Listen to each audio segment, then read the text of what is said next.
Hi, my research investigates how school students use and have used language. It proceeds from three bedrock understandings: that language use shapes our thinking, that verifiable data is a better basis for decision making than intuition, and that most people want to see themselves as acting justly.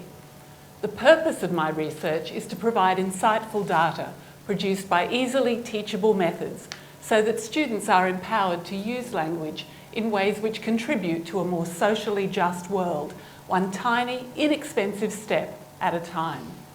My study is local and feminist, but its methods and principles apply to other unequal power relations, such as those of race and class. So, language, data, justice.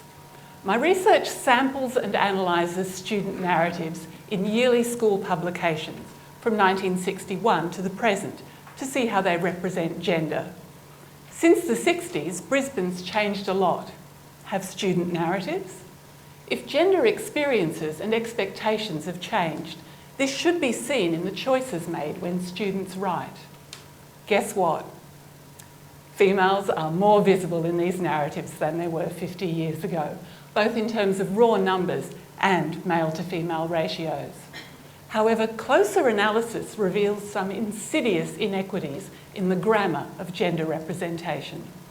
To give just one example, although females appear more often in the most recent texts, they are less likely to be represented as taking action than in any other decade of my 55-year corpus.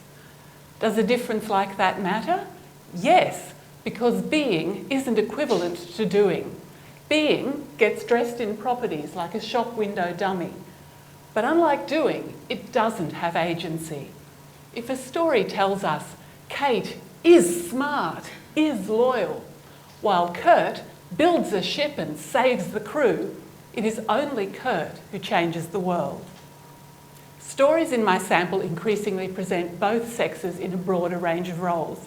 This is a step towards gender justice. But when females are, more than ever before, represented as simply being rather than doing, and males are disproportionately shown changing the world, that's a disparity to think about and to act on. Language shapes our thoughts and expectations, and when language choices go unnoticed, they can perpetuate unequal realities.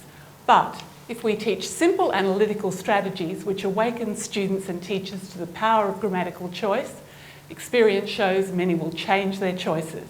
It's worth doing.